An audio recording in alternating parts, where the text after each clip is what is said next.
El Señor esté con ustedes. Y con tu espíritu. Lectura del Santo Evangelio según San Juan. Gloria a ti, Señor.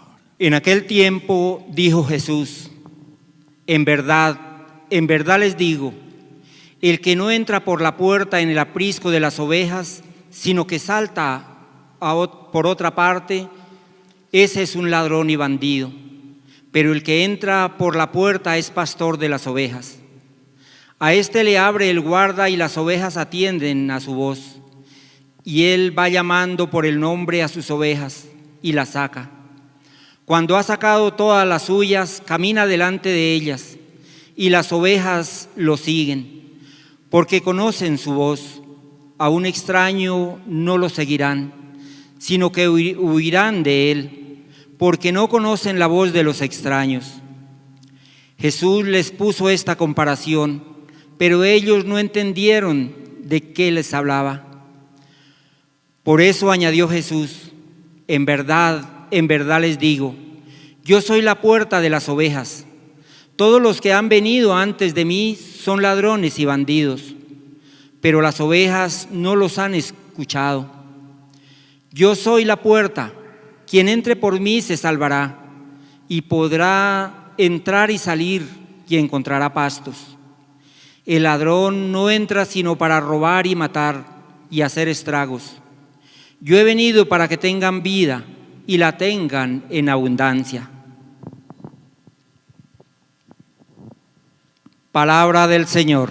Gloria a ti, Señor Jesús. Queridos hermanos y hermanas,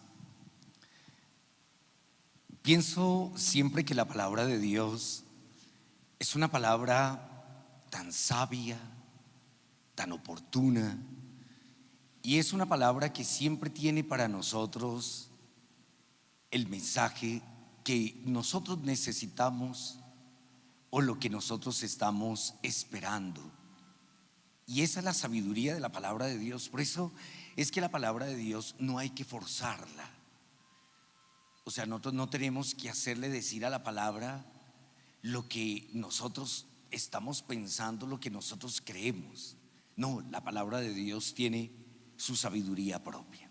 Y les digo, hermanos, ¿por qué? Porque lo que encontramos, sobre todo en este día, a través de la palabra, nos da unas grandes enseñanzas para nuestra vida e ilumina sobre todo el acontecimiento que también estamos celebrando, dando gracias a Dios por la vida, dándole gracias a Dios por la fe, dándole gracias al Señor porque Él es nuestro buen gran pastor.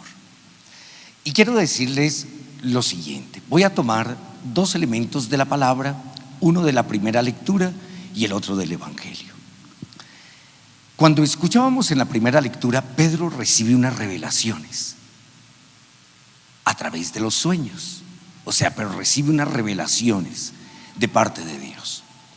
Y las revelaciones, ¿cuál era el gran problema y cuál va a ser el gran problema que se va a estar gestando en medio de los apóstoles? Miren, hermanos, la gran discusión en medio de los apóstoles son los paganos. Son los pueblos gentiles, es decir, los que no son el pueblo judío. Los que han sido los destinatarios, en este caso los destinatarios, entre comillas, en el Antiguo Testamento para la salvación. Ellos, son el problema. Y póngame mucho cuidado en esto. ¿Y cuál es el problema de fondo? Porque los paganos pues no son merecedores de la salvación, y los paganos no se han circuncidado. Imagínense la gran discusión. Me van a perdonar la expresión, pero todo esto se hace el gran problema por una telita. Si soy claro, imagínense hasta dónde llega el problema. Por algo que no tiene ni siquiera sentido. ¿Por qué? Porque ¿qué es lo que Pedro está diciendo? Que los paganos tienen que circuncidarse para ser destinatarios de la salvación. Y en cambio Pablo pues está diciendo que eso no es necesario, que lo más importante es ¿qué? Circuncidar ¿qué? El corazón. Hermanos, circuncidar el corazón. Entonces en la revelación se da por otro elemento importante, y es porque es por el alimento. Si escucharon la primera lectura. Y entonces por eso en la revelación 3 veces le dice: come, come. O sea, porque Dios ha creado todo, o sea, lo ha dado, o sea, todo es puro. Y entonces, ¿qué es lo que nosotros hacemos? Y qué era lo que estaban haciendo en ese momento los judíos. O sea, frente a algunos alimentos, con relación a uno en particular, consideran que eso es impuro y que por eso no tiene que comerse. Imagínense la discusión tan profunda. Hermanos, miren que todo esto, menos mal que el Señor cada vez nos va iluminando más y nos va regalando a través de la palabra. Porque como yo les predicaba a ustedes en estos días, especialmente el sábado, y el sábado les predicaba, yo dije: Dios mío bendito, algunos se escandalizan por todo. O sea, rasgan sus vestidos escandalizándose por todo.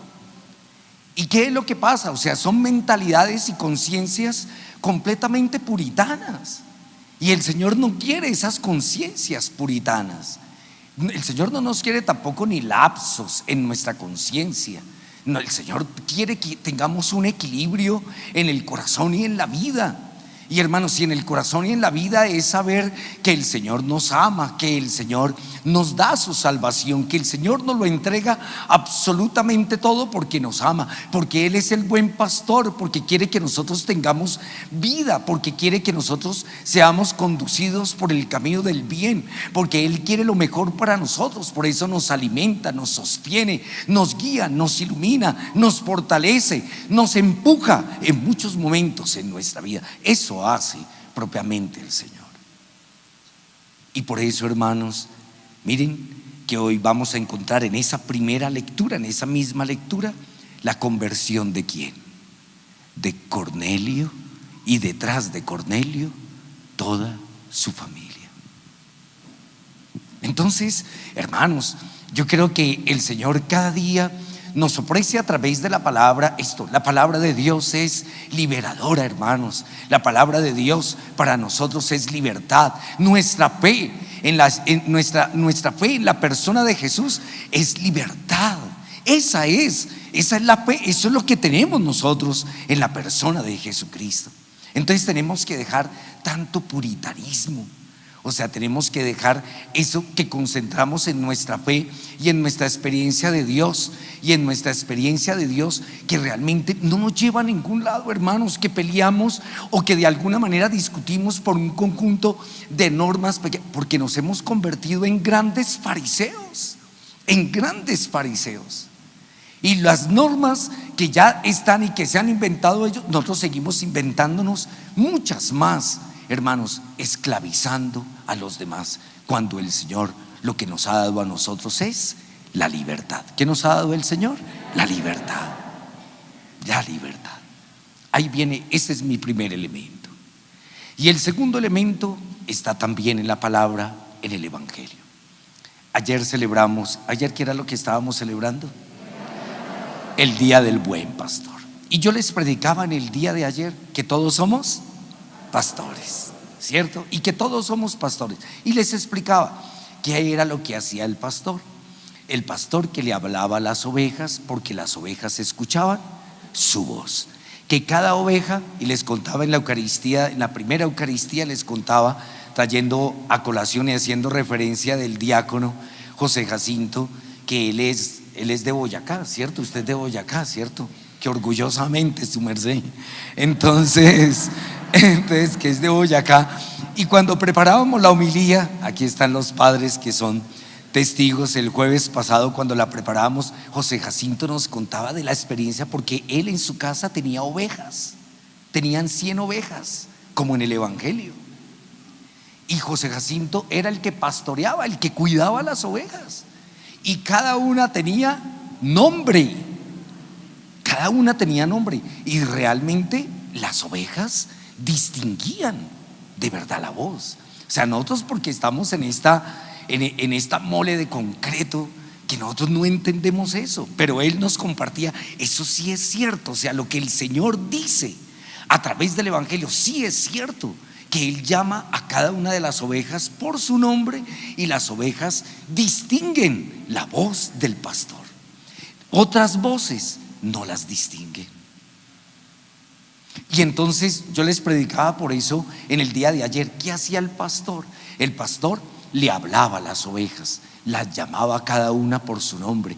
Muchas veces iba delante de ellas para guiarlas, pero en otros momentos el pastor se hace de últimas para empujar a las ovejas, porque hay otras de las ovejas que, Dios mío bendito, o sea, no quieren caminar, otras son tercas, o sea, más necias, como dicen, más tercas que una mula, ¿cierto? Entonces, y se les dice y vuelven y otra vez en lo mismo, caen en lo mismo, hacen lo mismo, y el pastor necesita mayor atención para esas. Hay unas que son mucho más espontáneas, hay algunas que hay que tenerlas porque, Dios mío bendito, van pero corriendo hacia adelante. Otras hay que, ay, Dios mío bendito, otra vez empújela, impúlsela, dígale, etcétera. Hay una que es bipolar, ¿no? ¿Cierto? Hay unas que son bipolares, otras tripolares, pero unas que son bipolares. Entonces, hoy están bien y mañana están deprimidas. O sea, hoy están así con toda la chispa, como si se han tomado un Vive 100, y al otro día están, pero como si. Entonces uno dice, hermanos, o sea, uno dice, ese es el pastor, porque el pastor, ¿qué? Conoce a sus ovejas, las alimenta, las fortalece. Y hoy el Señor dice algo muy claro: el pastor es la puerta del redil. El que salta la cerca es un ladrón. Por eso el pastor, ¿qué es lo que tiene que hacer? Abrir la puerta. El pastor tiene que acoger. El pastor tiene que recibir. El pastor tiene que amar a cada una con su modo y con su forma de ser. Yo ayer dije algo muy cierto, bueno, con todas las imprudencias que ayer dije una terrible, pero bueno, pero yo les decía que la oveja gordita, con buena lana y que da buena leche, no quiere decir que es la mejor oveja, o podemos decir que la oveja que está bien. Hay ovejas con buena lana que dan buena leche, bien repuestas, pero por dentro están muy mal. Y por eso el pastor debe tener esa perceptividad, esa sensibilidad para saber que todas, absolutamente todas las ovejas necesitan de él. Ese es el buen pastor. Y por eso en este día yo les invito para que realmente cada uno de nosotros, por eso repetía, buen pastor no es solamente el papa, los obispos, los sacerdotes, no, buen pastor somos cada uno de nosotros. Tenemos rebaños para cuidar, para cultivar, tenemos que estar ahí pendientes y tenemos estos rebaños. Seamos buenos pastores, y buenos pastores sobre todo en el sentido de que hoy, como el Señor nos enseña, seamos esa puerta para acoger, para recibir. Seamos esa puerta no para juzgar, para recriminar. Que no seamos esa puerta de escrúpulos, esa puerta de puritanismos, esa puerta de normas, de leyes, de todo eso, sino al contrario, seamos buenos pastores que también podemos conducir a nuestras ovejas en la libertad. Que el Señor nos ayude, así sea.